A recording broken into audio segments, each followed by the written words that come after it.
कल्पना कीजिए, एक अभेद किला जो 8 महीनों से दुश्मनों से घिरा है। अंदर राशन खत्म हो रहा है, उम्मीद की हर किरण बुझ रही है। बाहर एक सन की सुल्तान है जो सिर्फ किला नहीं बल्कि किले की आत्मा को जीतना चाहता है। ऐसे में किले के अंदर मौजूद राजपूतों के पास सिर्फ 2 रास्ते थे, गुलामी या मृत्यु। लेकिन उन्होंने एक तीसरा रास्ता चुना, इतिहास। एक ऐसा रास्ता जिसे आज दुनिया साका के नाम से जानती है। आज हम कहानी सुनाएंगे चित्तौड़गढ़ के उस पहले साके की जिसने दिल्ली के तख्त को भी हिला कर रख दिया था।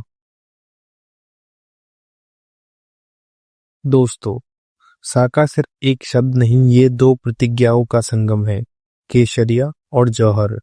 तो सबसे पहले हम केसरिया के बारे में जानते हैं।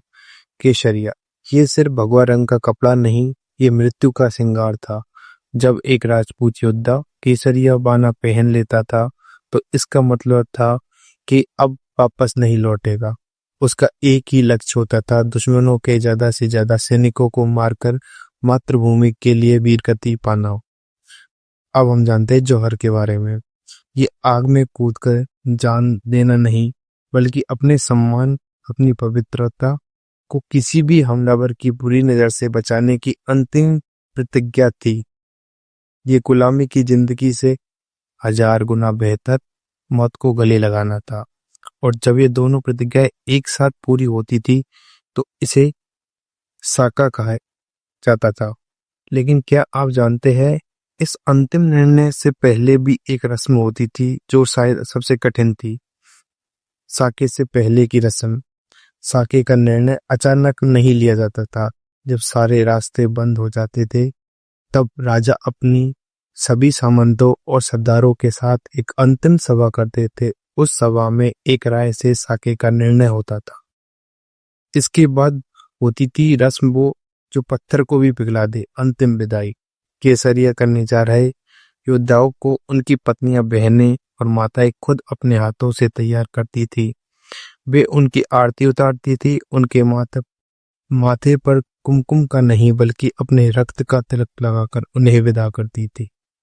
ये इस बात का प्रतीक है कि आज से आप इस धरती माँ के सुहाग हैं। ये एक ऐसी विदाई थी जिसके बाद मिलने की कोई उम्मीद नहीं थी, फिर भी किसी की आंखों में खौफ नहीं था। तो उदाहरण के लिए हम लेते हैं चित्तौड़गढ़ के पहले साके की कहानी। साल था 1303 का। दिल्ली का सुल्तान था अलाउद्दीन खिलजी। उसकी नजर मेवाड़ के गौरव चित्तौड़गढ़ पर पड़ी। कारण था मेवाड़ का बढ़ता प्रभाव और कहानियों में वर्णित रानी पद्मिनी का अतुलनीय सौंदर्य। खिलजी ने अपनी विशाल सेना के साथ चित्तौड़ को घेर लिया। 1 दिन, 2 दिन, 1 महीना, पूरे 8 महीने बीत गए।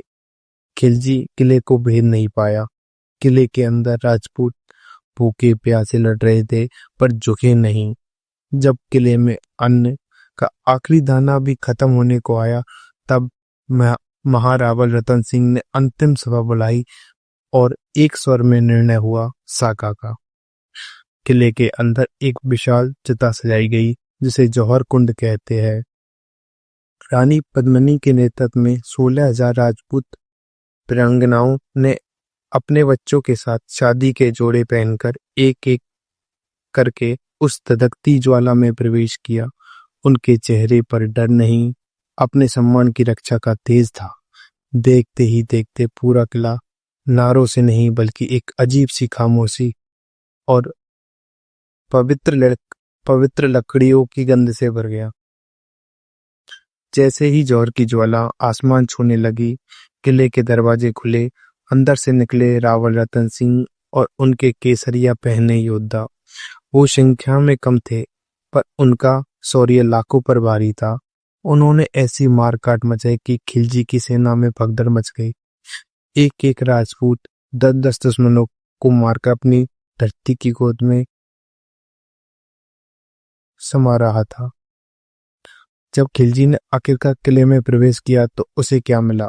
सिंहासन, खजाना, रानी पद्मिनी? नहीं, उसे मिली सिर्फ राख, जली हुई दीवारें, वीर योद्धाओं के शव और एक ऐसा सन्नाटा जो उसकी जीत का मजाक उड़ा रहा था।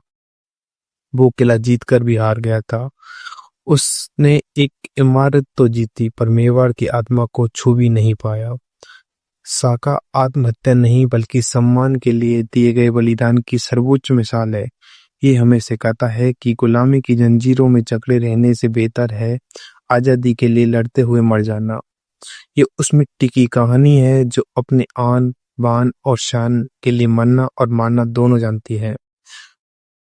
चित्तौड़ की वो राख आज भी वहां की हवा में मौजूद है जो हमें उन वीरों वीरांगनाओं के बलिदान की याद दिलाती है।